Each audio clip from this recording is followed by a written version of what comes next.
Ready. You're on live. Good evening. Welcome to the Arundel Camera Club meeting for Thursday, November 13th. My name is John Milliker, and I'm once again honored to serve as your club president for the 2025-2026 season. The Arundel Camera Club was founded in 1957 and exists to promote the arts, science, and education in all aspects and fields of photography. For more information about us, please visit www.arundelcameraclub.org. And whether you're catching us live or watching us live or catching a replay, we'd love to see you in person. We meet every Thursday at 7 p.m. at the Severna Park Baptist Church in Severna Park, Maryland. And let's see, is anybody joining us for the first time tonight? I don't see any new people. Okay. Do any of our members have any personal accomplishments to share, such as having work published, accepted into a show, winning an award, or other photography milestones? Okay. Do we have any announcements from our officers? Any announcements from MPA? I don't think you heard you. You guys are boring tonight. I promised Beth we'd have a little bit of time before we got to her. Okay, well, let's turn it over to Christine to talk about our upcoming schedule. You need the microphone. Might be helpful. Good evening. Let's see. Next week we have our contest, open print contest on November 27th. Don't come. It's Thanksgiving. Enjoy time with your family. On December 4th is our next digital contest with the theme of Abandon and Decay. On December 6th is our field trip to Conowingo Dam. On December 11th is our Christmas party. On December 18th is the next print contest with the theme of Abandon and Decay. And then December 25th and January 1st don't come because they're holidays and no one else will be here. So that's our schedule. Tonight we have a program and it is by Beth. Christine, do we still need somebody to potentially step up and maybe donate or bless us with the ability for us to meet for a Christmas party in a home or a location? We still have not had anyone volunteer, but if all else fails, we will figure something out. Okay. But so far, no, we don't have a place to host it. Okay. So tonight we have Beth Haubach, and she is... she says that she found her dad's Nikon camera when he purchased it in Tokyo while serving in the Army during the Korean War. And that's when her photography interest began. And over the years, her interest has increased to that she's now owned and outgrown several cameras.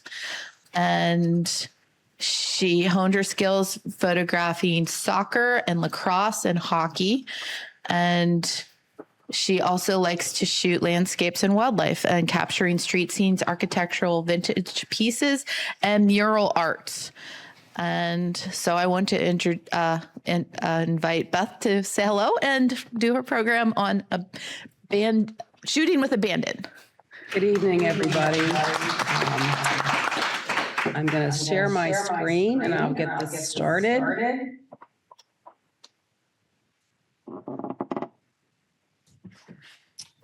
Okay, so I want to wish everyone a good evening. And as I sit here, it's probably a good thing I can't see all of you because I don't know how many people are out there. Otherwise, I'd probably freeze up like a deer in the headlights. So this works really well for me. I'd like to thank Christine for reaching out to me and asking that I give this presentation to the Arundel Camera Club. I'm honored to have been invited. Shooting abandoned buildings and vintage subjects has been one of my photography passions for quite a while, and that's what I would like to share with you this evening. And I also realize that the skill level of photographers and camera clubs can be varied and very wide-ranging. So my hope tonight is that I can come up with something that everyone comes away with something, at least one new thing or one thing that you're inspired to try. And to begin, I'm going to be upfront with all of you from the get-go that only one time have I ever actually visited a truly abandoned site. So I don't want to come off as a poser. But I did that with other photographers, and we had the permission of the owners. So it was, a valid trip. But most of my abandoned photography has been done in buildings that at one time had been abandoned, but have since been purchased by communities or conservation groups, and they've been open to the public. And this second option can provide some pretty unique access and photographic opportunities. And I'll stop at various points during my presentation and just ask if there are any questions. If you prefer to wait till the end of the presentation with your questions, that's fine too, and I'll do my best to answer them. So this evening, I'd like to give you a brief introduction of who I am. Christine kind of touched on some high points. I'll discuss the concept of wabi-sabi photography, which you may or may not have heard of or be familiar with. I'll then cover things to consider before and during shooting, as well as how I approach shooting in these abandoned spaces. Next, I'll talk about editing your images. And to wrap things up, I'll cover some safety considerations and the legality of entering abandoned sites. So as Christine said, I've been interested and involved in photography since high school. I was rooting around and I found my dad's old Nikon that he had purchased when he was in the Korean War. So my first foray was, of course, most of us was film, and this was a really old camera. Then after college and grad school, I got married and I had 3 beautiful children. So photographically speaking, life stopped. So other than kid pictures or family pictures, there wasn't much going on to improve my photographic skills or build a portfolio until the children were older. And it's at that point, when you're the mom with the big camera or the real camera, you become the team photographer.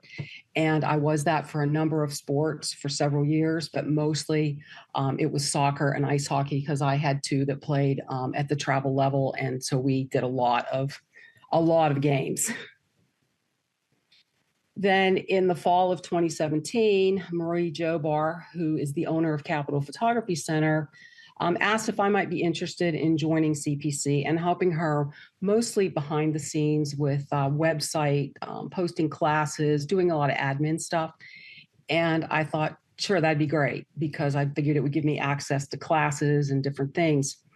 But what really gave me access to and was really great was when I would get to assist some of the most awesome photographers I've met and worked with. I'd assist them in the field at in-the-field classes. So I got to meet with the people who would sign up for the class and help them. So it built my skills. It made me more comfortable dealing with people as far as, talking camera speak. So that was a real help for me to grow as a photographer. Then in 2023, I kind of retired from that position and I really wanted to focus on my photography and doing more with that. And it was at that point Marie asked if I'd consider becoming an instructor for Capitol Photography. And so again, I said yes. So for Capitol, I teach the creative abstract photography classes, excuse me, and the vintage shooting classes. And just recently, 3 of your club members joined me at the Waterside Woolen Mill for a class where we spent several hours shooting inside the mill and outside the mill. And we had just a spectacular day.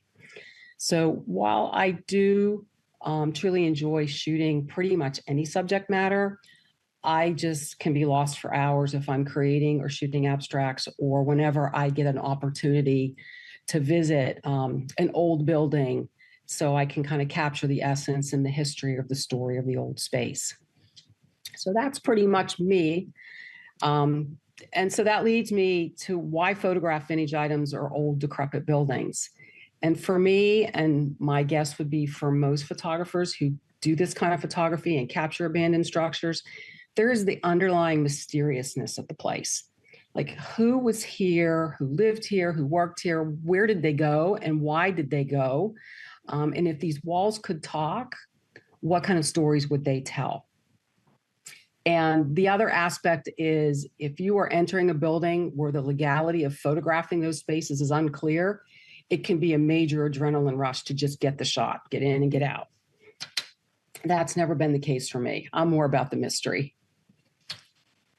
So I don't feel like I can talk about shooting old stuff or abandoned structures without introducing the concept of wabi-sabi photography. The term wabi-sabi comes from two Japanese words, wabi meaning transient beauty, and sabi, which refers to the beauty that comes with age and decay. So together, the term wabi-sabi combines these two principles to reflect the aesthetic beauty that's found in the old, the everyday, and the imperfect. So these days, I'm embracing my wabi-sabi. But the impermanence highlights the treasure that can be found in a passing moment. And imperfection reminds us of the endless variation in existence that can make even the most common things unique. So then wabi-sabi photography then can be said to be noticing and capturing this beauty for others to see.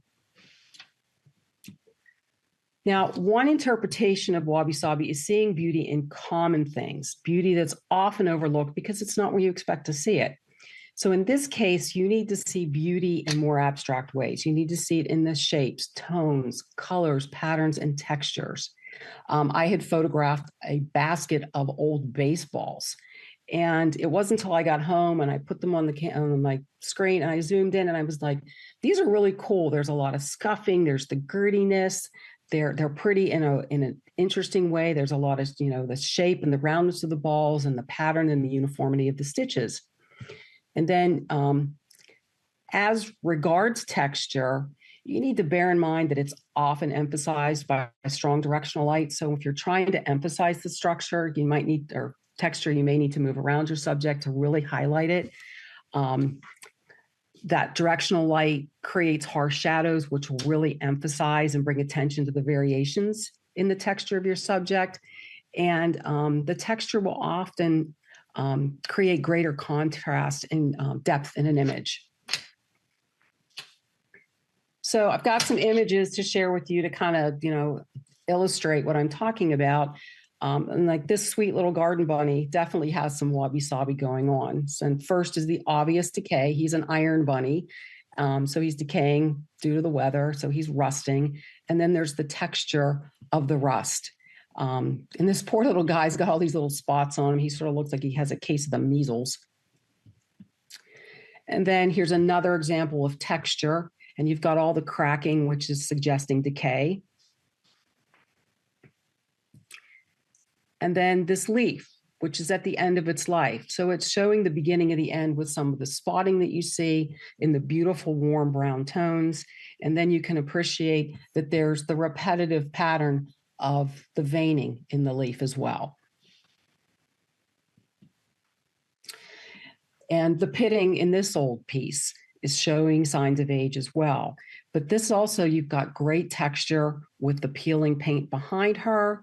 And then the tones in the image, the background with the rusts and the oranges, and you've got the beautiful peaches and pinks of the statue, and they complement each other really nicely.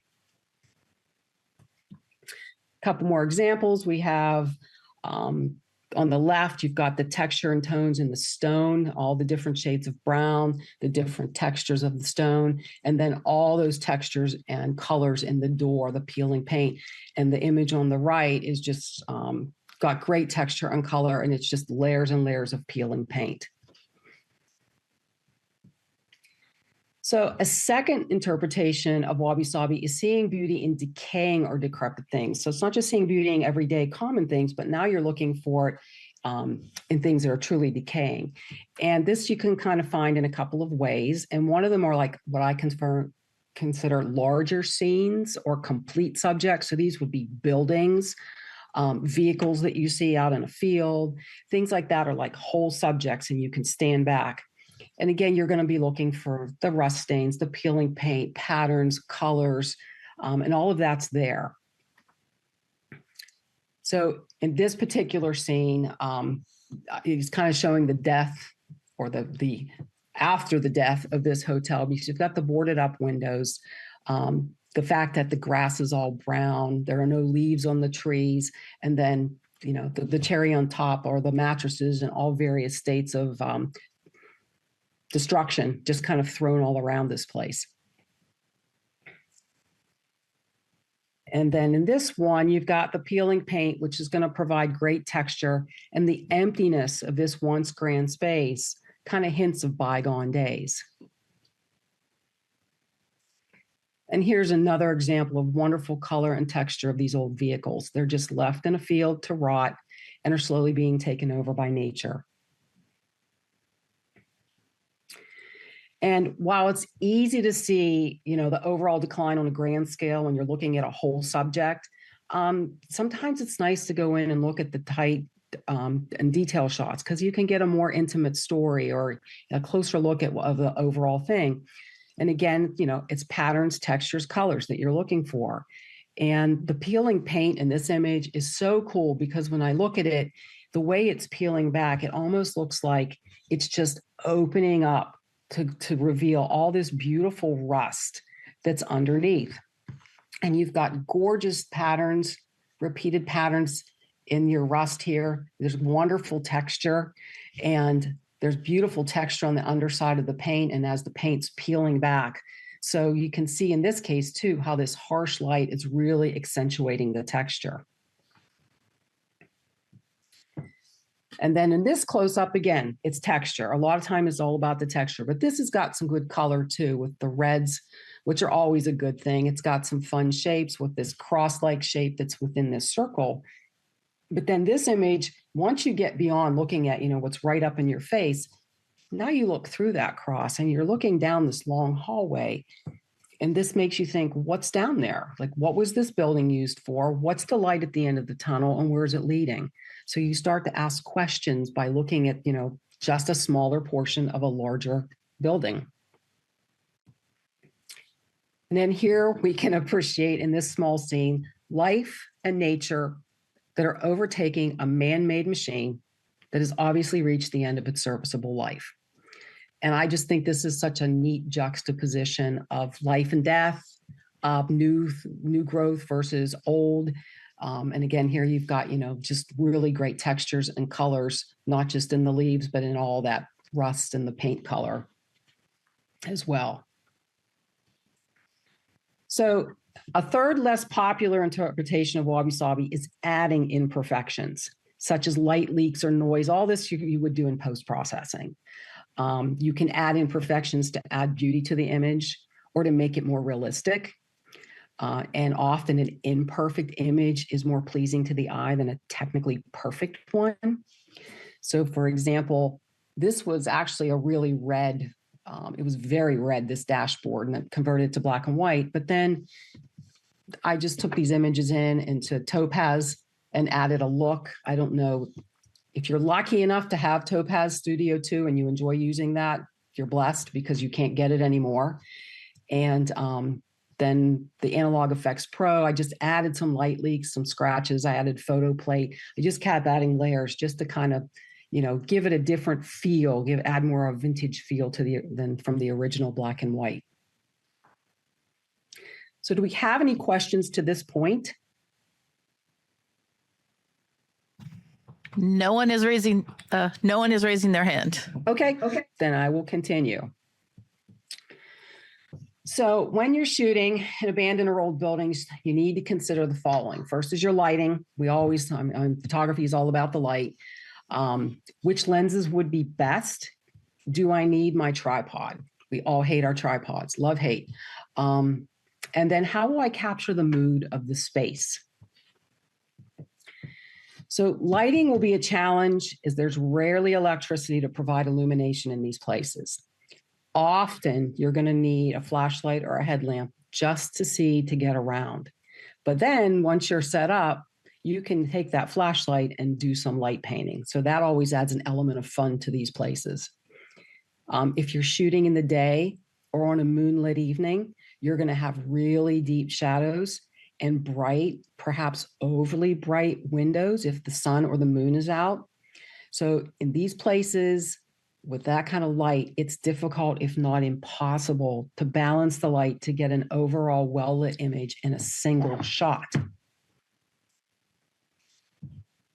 Lighting will also impact to some degree your choice of lens. So I suggest wide-angle lenses or a mid-range zoom. In these darkened spaces, the longer telephoto lenses like the 70 to 300s or something similar to that, unless you're doing super long exposures, you don't really get enough light into your sensor.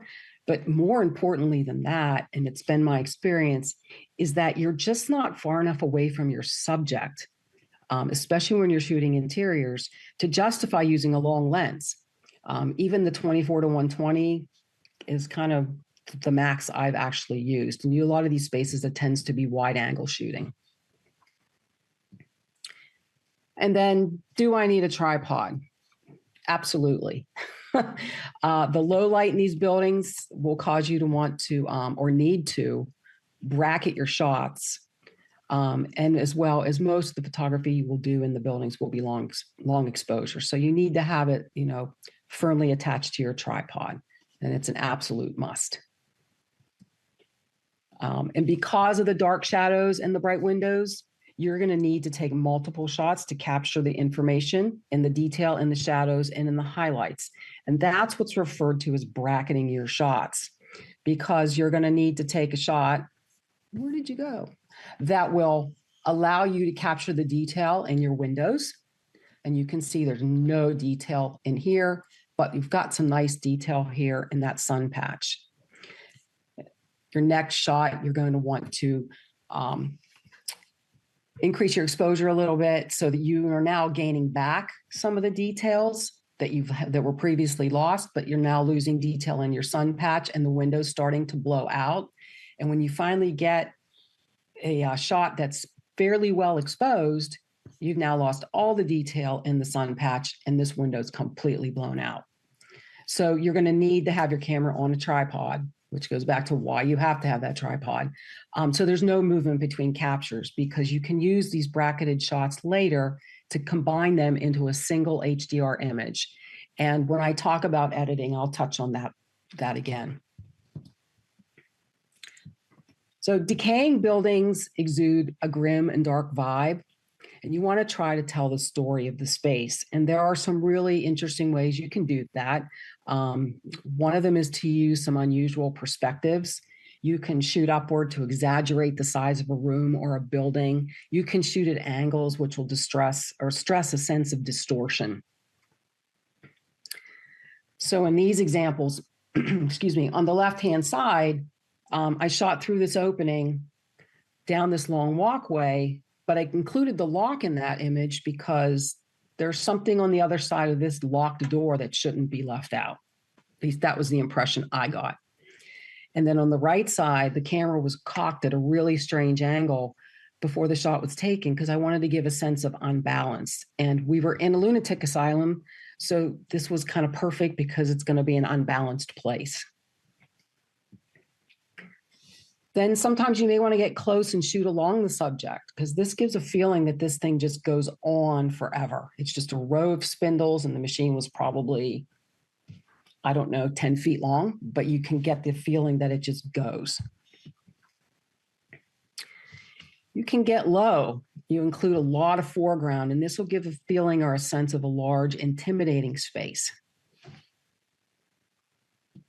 And then this was just a split screen shot because I thought it was fun. So while you want to tell the mood and tell the story when you're shooting, there are some fun things, some fun techniques you can employ to add motion or movement to your images, and some compositional techniques that can add to your story. So you can, incorporate some intentional camera movement. Double exposure, because maybe when you're in one of these creepy places, you want to have some ghosting. You'll do a lot of long exposure mostly because of the light, but that long exposure allows you to do some fun things with it. Excuse me.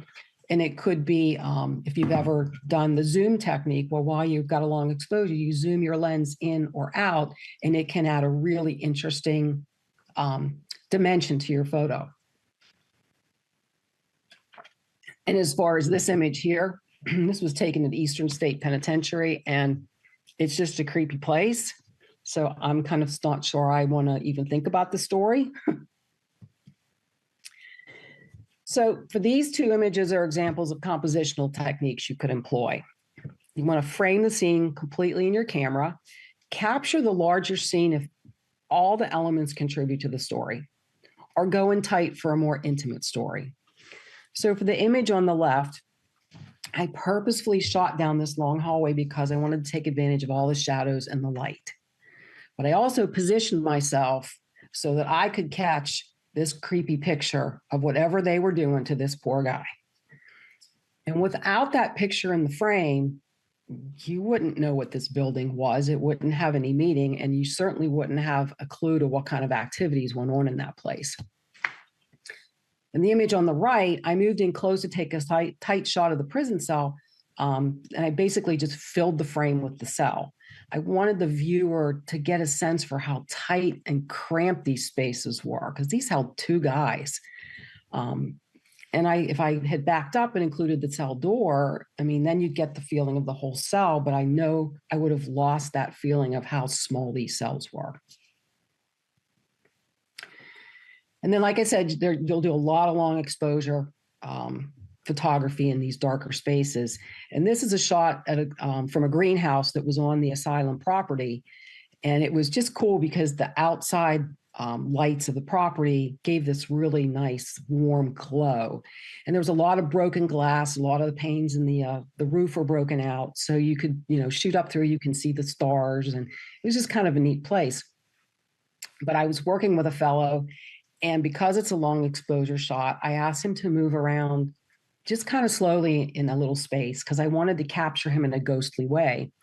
And it also helps if you kind of know some stories behind the places you are. And in this case, this asylum is known for lots of paranormal activity. So seeing a ghost in the greenhouse wouldn't be out of the question, but it would make me run for my life.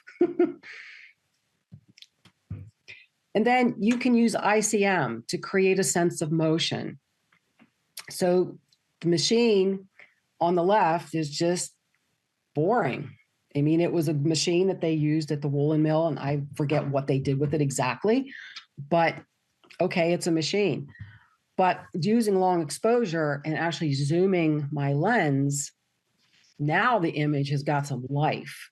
It looks like this thing is spinning off its axis, and all I did was a quick, simple zoom. And now, like I said, it's a very dynamic photo, and it kind of it's at one point this machine worked. So this gives you the impression that it is working. This is another example of zooming during a long exposure. We were in the women's section of the Trans-Allegheny Lunatic Asylum, and it had rained recently and the room had flooded. So we had these awesome reflections in the water on the floor. So when I did the zoom technique, and what's funny is I didn't even realize I had this until I looked at it on my computer.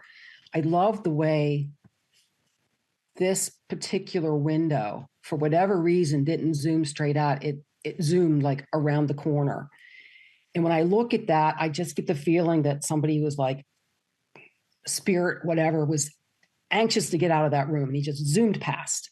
So, I mean, it kind of connotes a sense of chaos and unbalance. And again, it could be, a reflection of the state of mind of the women that were in that room or that particular building. So again, it's kind of telling the story of this place. And again, we were at the lunatic asylum on the image on the left, and it just had this vibe the whole time you were there that you were going to turn around and catch something buzzing behind you or zipping here. So I just did a little kind of a jiggle side to side ICM to get it to do that. And then the image on the right was another zoom technique. But it to me, it gives the feeling of sun rays coming through the window, coming through the jacket, the rope, whether this is the end of the day, the beginning of the day. I just get a sense of it's, some part of the day in the life of that mill. And when you do stuff like this, you have this motion, it just makes the images so much less static. So this is my last example. You can tell I like to play with zoom and long exposure. This was taken at the Cary Furnace in Pittsburgh. which if any of you have ever been there, you know how huge this place really is. I mean, the structure itself is right here, and it's enormous and it's very looming. But when I zoomed, all of a sudden the whole thing just blew up, and now it's even more imposing. So it's just made for a really fun image. And another thing you can do in these spaces is you can move things around and create little vignettes. So the image on the left, I actually took with my phone, my iPhone. I did, I think it was the mono studio light in portrait mode. And I was playing around with it, and it just kind of gives a sense of old timey. Somebody's just, put their glasses down, they're rubbing their eyes, they're tired of doing whatever work they were doing with this machine, whether it's an adding machine, counting up invoices. I mean, that's the story I'm making up that goes with that picture, but you want to kind of try to tell the story. Then the one on the right's a total bust, because when I took the image, I felt for sure that red can was an oil can, like an old timey oil can and I got home and I looked, I said, it says mustard. So I have no idea why there would be a can of mustard, dry mustard in the mill, set up the way that's set up, but it is what it is. And then sometimes a piece will intrigue you enough to go home and research it.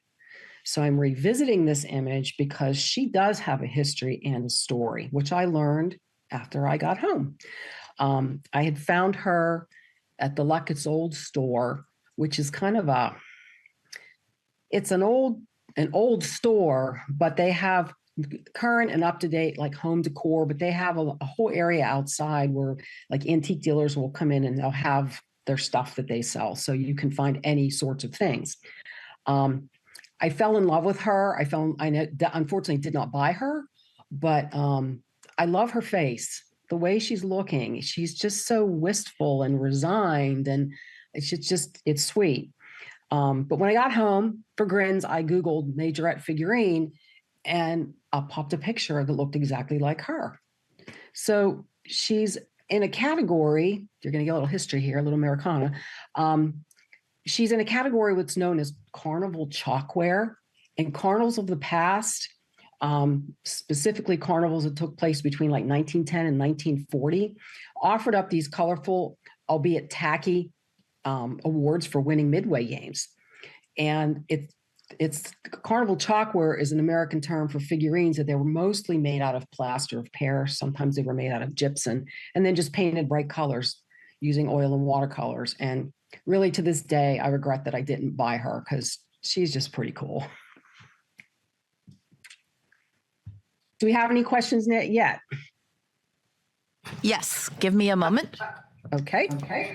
When you're doing your zooming, what kind of a lens are you using? Because I've tried it and I don't think I had like enough aperture separation.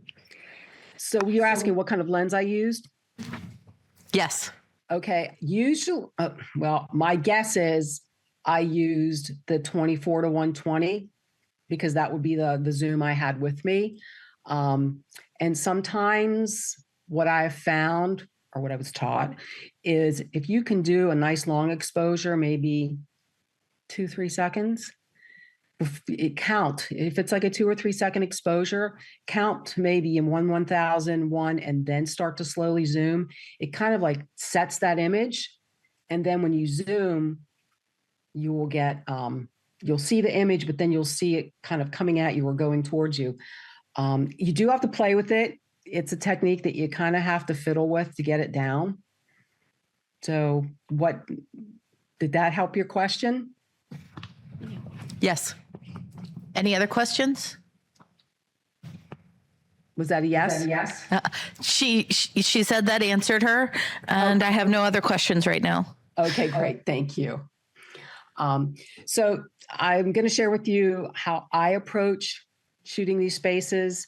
I think it's kind of how most people approach a lot of places is start wide and then narrow in a little bit and then shoot some details. So a lot of times when I get to access a place, this was an old church in Pittsburgh, just walk around a little bit and just take in the scene and see what's there and what intrigues you and what you want to take, what you want to photograph, I would always suggest grabbing a big wide angle shot like this, because a lot of these old places just lend themselves to shooting the whole scene, but it's just kind of nice to have like a memory of what it did look like.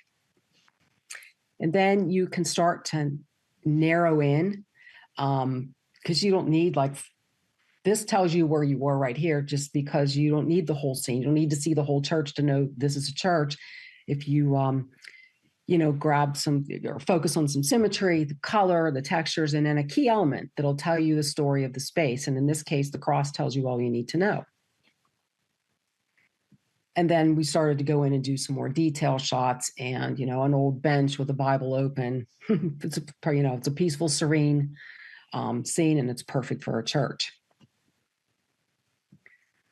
So a second example, excuse me, would be like at the woolen mill. When you get in there, this first floor, it's just full of all these looms and stuff and other machines that we don't even know what they are. And there's pulleys. I mean, it's kind of overwhelming, actually. But again, it's fun to grab the shot to kind of see, okay, what grabs me in this shot? What do I want to focus on more? And when you walk back further, at one point, they must have done tours in here, because there are places and there are pieces of machinery that have these signs on them. So I kind of grabbed this and narrowed in a little bit, because I didn't know what this machine was. And it's kind of cool to see the picture and see the machine and figure out, okay, there's that. But we know it's a woolen mill, and what they made were blankets. So let's focus now on capturing details that are specific to what they did. And then my final example of going wider, narrower details, this was the People's Union Bank in McKeesport, PA, and there's nothing exciting about this picture. There was no way to move around. There was no way to capture it beyond this. It wasn't a pretty space, but it kind of showed you what the vault looked like. I mean, I'd never seen inside of a bank vault, so that was kind of cool. But really, the draw was this door. So that's when you go in closer and you just capture this beautiful door. And you can use some compositional elements such as, symmetry and rule of thirds. And it was just a spectacular piece of equipment. And then the detail shot provides the information about the larger vault door. Or you could have focused in on, just some of the beautiful detail work, or kind of catching just these things, maybe with some reflection. So there were a lot of detail shots that could have come out of this. And then light painting is a really fun way to elevate an image. And abandoned places, cemeteries, all these kind of places lend really well. They're fun places to do this in. So I was on a night photography workshop. It was I don't think it was early this year, it must have been last year. And we did a night shoot at the Carey Furnace in Pittsburgh. And I was with a couple of people, in which I found very quickly, light painting is not an individual sport. So I had 2 or 3 other people we worked with. And when we found this, we went and put some tiny flashlights in those buttons. So we had those lit up, and then we just lit barely. We lit the control panel from the left-hand side so we could get these nice long shadows and just highlight these things enough so we could see them. And that was a lot of fun. And then this is another shot from Carey Furnace. And I'll say right away, the train and the tracks are non-operational. So this train was perfect for playing with light painting. We had put a flashlight in the front where the light would have been. And then it was pitch black out here. So we ended up just walking down the tracks, splashing some light on the wall, on the tracks. And then finally we hit the front of the train just to get enough light to just, give it some life. Some more light painting. This was at the chapel in the Ohio State Reformatory. And this was also on that night workshop. We did Ohio State Reformatory. We went to the Trans-Allegheny Lunatic Asylum, and we ended up in Pittsburgh. But the leaders of that workshop they like to use a lot of the low-level light panels So I was a newbie to all this. So I was like flashlight girl, but they had all kinds of setups, and they had set up a low level light, continuous light right behind this little altar type thing. So it lit this beautiful piece of artwork, and then everything else was black. So we would have to walk back and just flashlight on these columns to light them up. And then we would flash some light across the top of the pews to give them a little highlight. And I'm sure some of the light on the windows is from our flashlights, but there was a moonlight, and there were also some exterior lights that added to that light in the windows. And this is a stairwell at Trans-Allegheny Lunatic Asylum.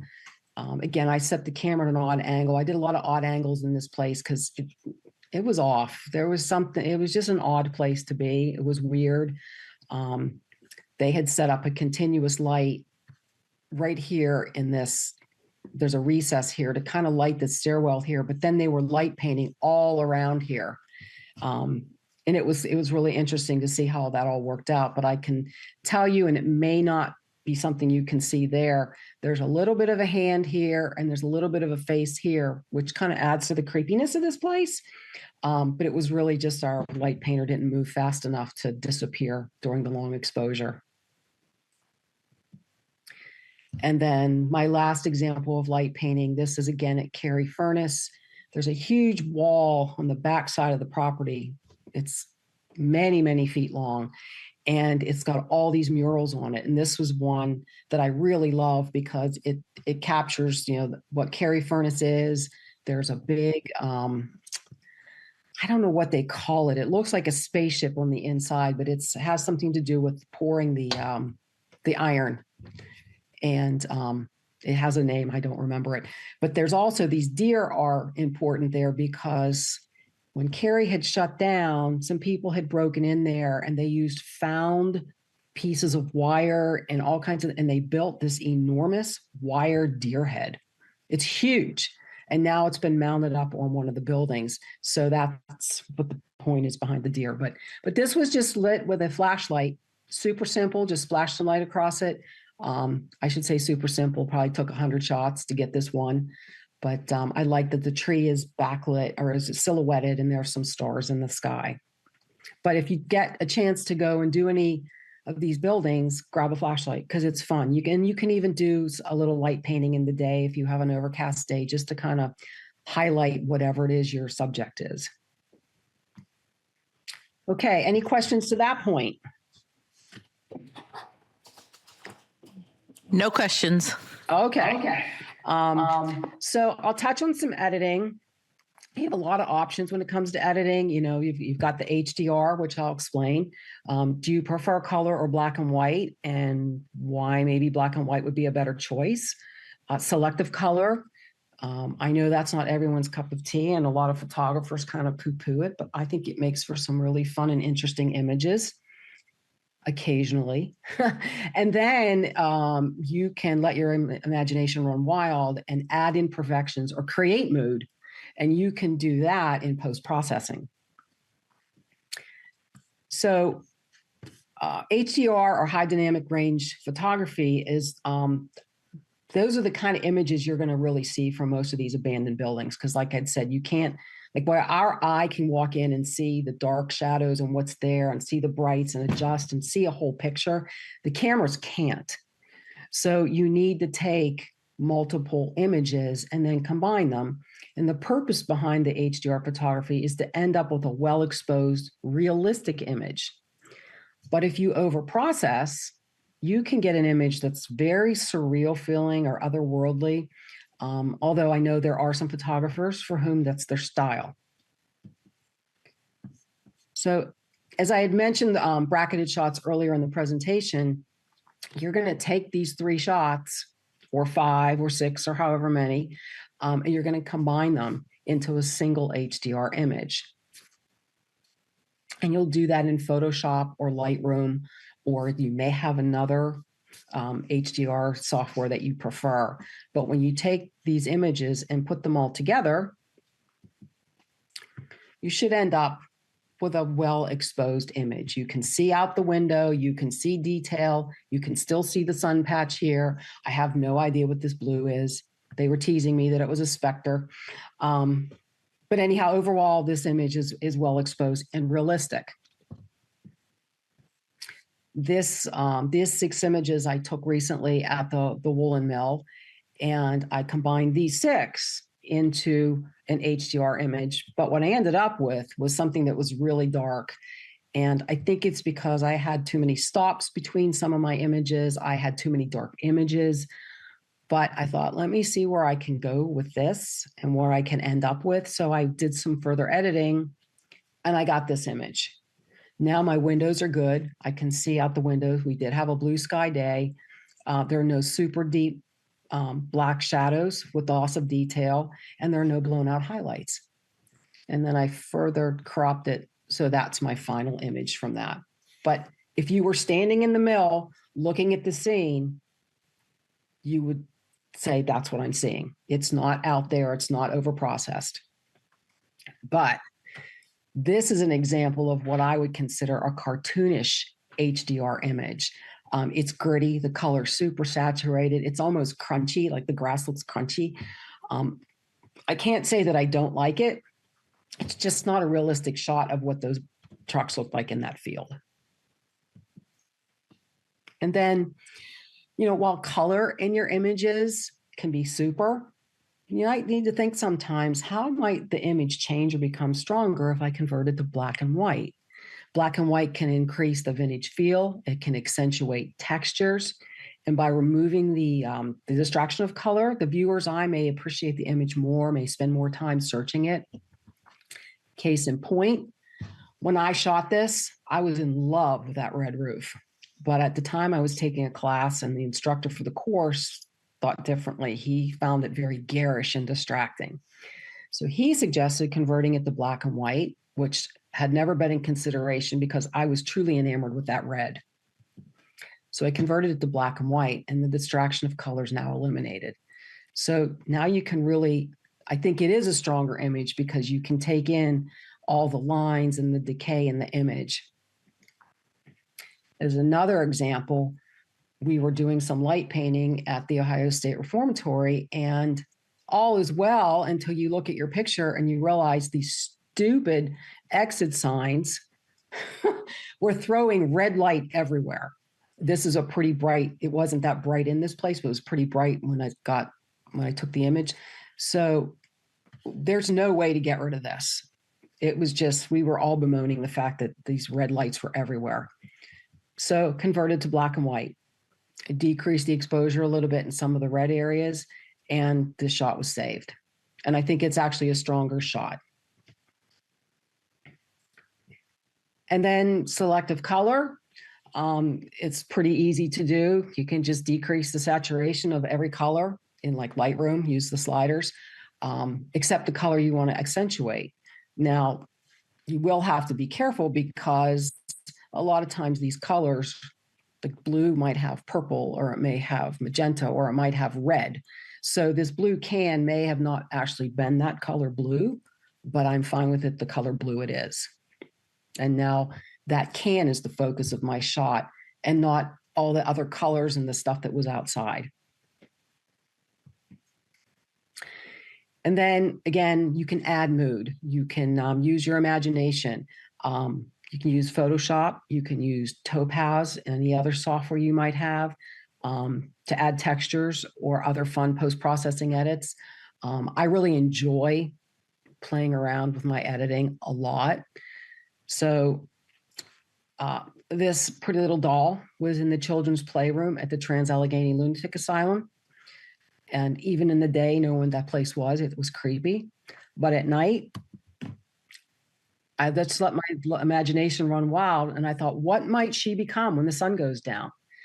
So I added a couple of textures in Photoshop. I took it from a day scene to a night scene. So now that sunny room is a moonlit room. I grunged up her dress.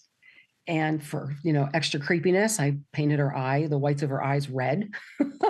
So I think at night she becomes Chucky's sister or maybe girlfriend. I don't know. But she's creepy. So If there are any questions, I'll just continue. Okay. Any questions? Nope. Lastly, I'm going to touch on the safety considerations and the legality of shooting in abandoned buildings.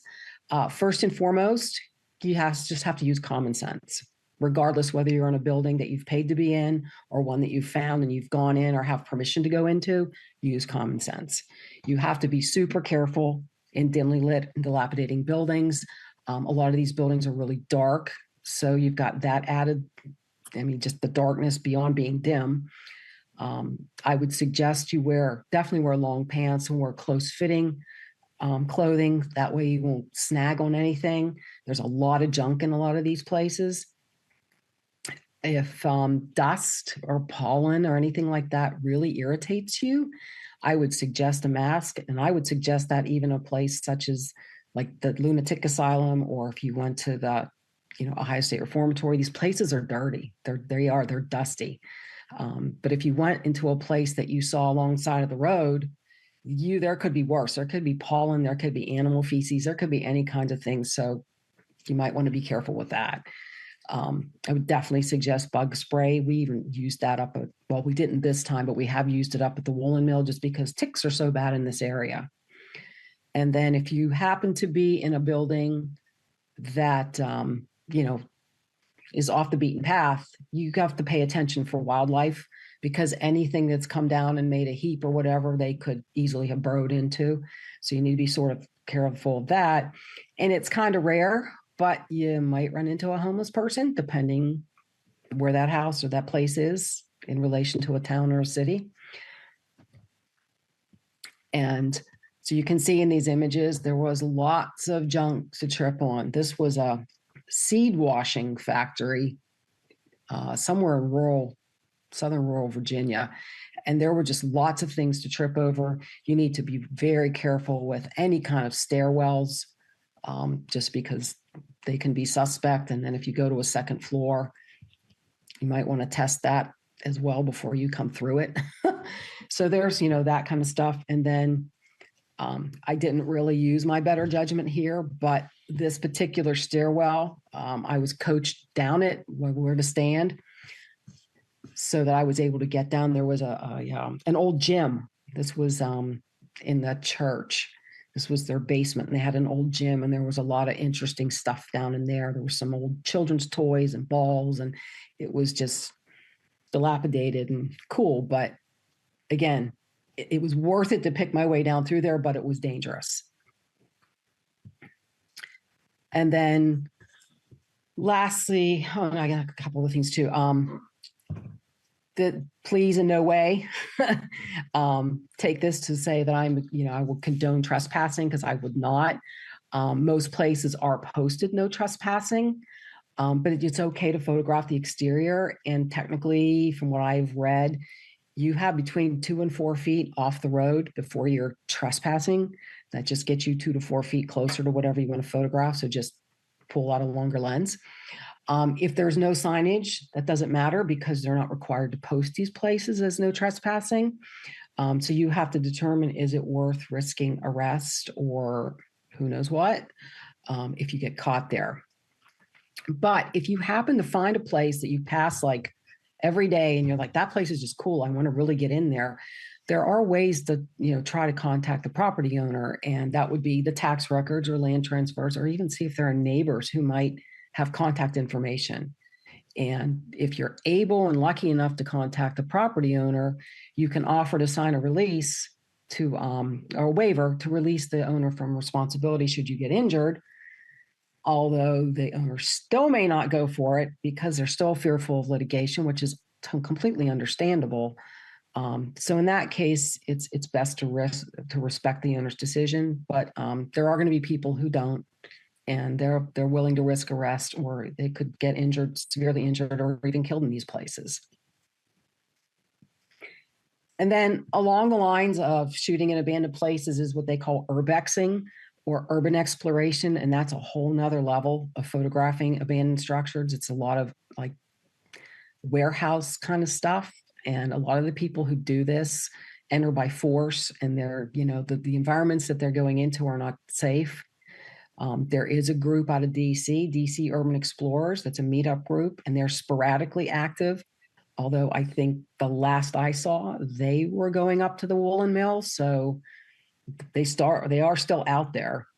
And then Killer Urbex, I provided some notes, which I think Christine or John will tell you where they've been posted. In the resources, there's some information on this Killer Urbex about some DC locations that might be of interest if you're even interested in pursuing this kind of abandoned shooting. So some places that you can shoot that don't have to be old or abandoned, but can provide you with some vintage things to shoot. The Luckett's Old Store and the Cottage in Luckett's, Virginia, which I realize may not be a reasonable drive from the Annapolis area. But if you Google the old Luckett's Store, you may get a feel for exactly what kind of store it is. I'm sure that you have similar stores over in your area. Flea markets are good, antique stores, thrift and reuse stores.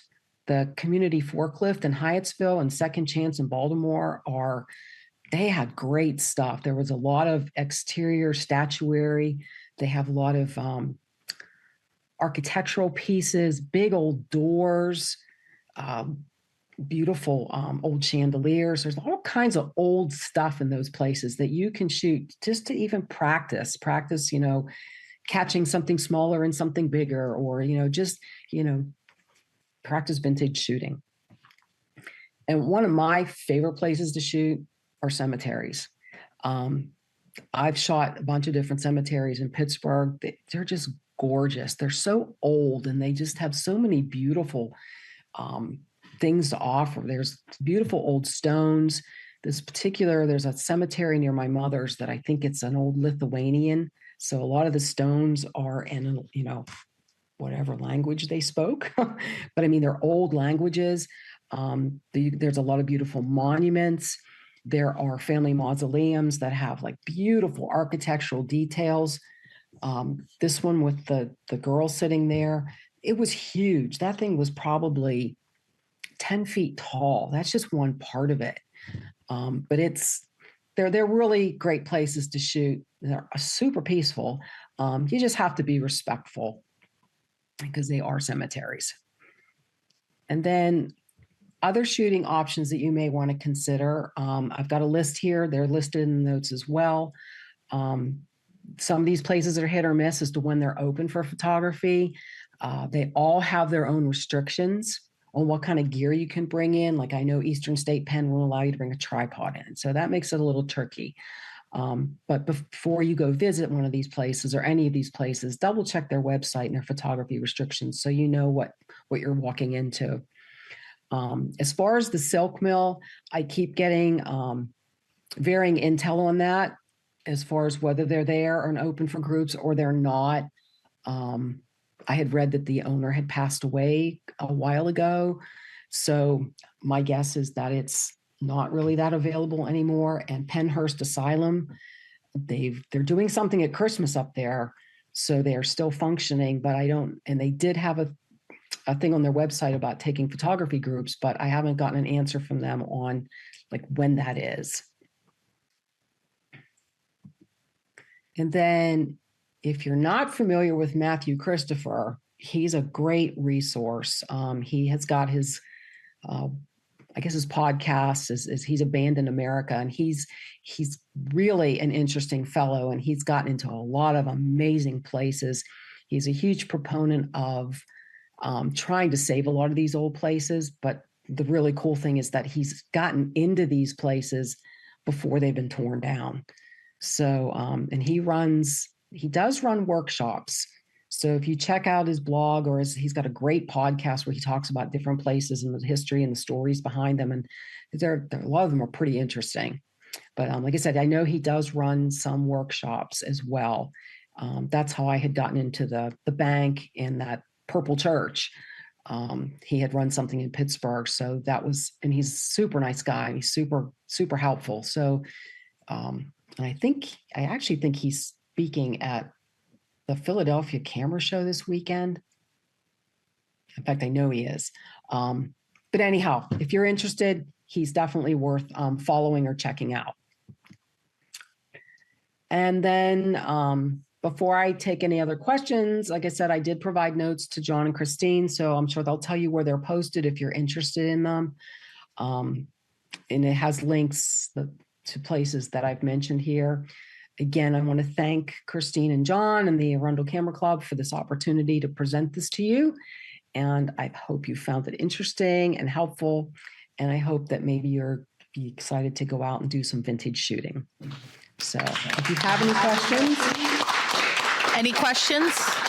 Yes, hang on one moment. Yeah. One quick question. When you're shooting in places like Second Chance, are you using your phone or do they allow you to bring your camera and tripod in there? You can take your camera. I know at the Community Forklift, we had cameras and tripods and they were fine with it. So it might be worth a phone call just to double check. But if you have a handheld camera, that's not going to be any different than a phone. Does that help? Yes, thank you. Any other questions? Hang on. In one of your earlier shoots, you saw an instrument panel with 2 meters, and you mentioned light leaks. Is that something you added post-processing? Christine, can you repeat that question? I couldn't hear it very well. In one of your earlier photos, you had a panel that had lights. Did you add that in post, or did you light leaks? Did you add that in post, or did you? Light leaks. That was all added in post. That's all post-processing. It's either a texture or it's a look that might have been in topaz or, what did I say I used there? There was that whole Nick DxO series has got some fun different things. I think it's called Analog Effects Pro or something, and you have choices of different looks or filters you can apply to your image in post-processing. Any other questions? Yes, hang on one moment. Yeah, so obviously a lot of your scenes are all in man-made places. I was curious if you've ever thought about nature or landscape or woodland for this kind of genre of photography. Christine, I'm sorry. I'm having a hard time hearing the questions. He asked about if you've ever done any landscapes or more nature places instead of just the man-made buildings. Me as a class or as just for myself? Yeah, just for your. Just for yourself. I have. This isn't my whole portfolio. This is just something I really, really enjoy because I like the old stuff and I like that really grabs me, or textures and colors with this stuff. But I've done some landscape and flowers and stuff like that. But yeah. Okay, any other questions? Okay, I will get the notes to you guys in an email and tonight. And thank you so much, Beth, for your wonderful talk. And we will have everyone join us next week for our contest, open contest. So we for prints. So we will see everyone then and have a very good evening. Beth, before we go, how do people reach you? You know what? I thought I didn't put that in there. How about if I send you, because I don't think I have my information up here. How about if I send you my information and you can share it with the notes? Okay. Do you have a mailing list for your classes that people can join? Actually, if you go on to Capital Photography Center, she has a mailing list that you can join, and that lists all the classes that are out there. The Capital authors. So it's just capitalphotographycenter.com. And I'll send that when I send my contact info to you. Perfect. Thank you again, Beth. Fantastic presentation. You're welcome. Thank you all. I really appreciated the opportunity. Thank you, everyone. Good night, and we'll see you next week for our print contest.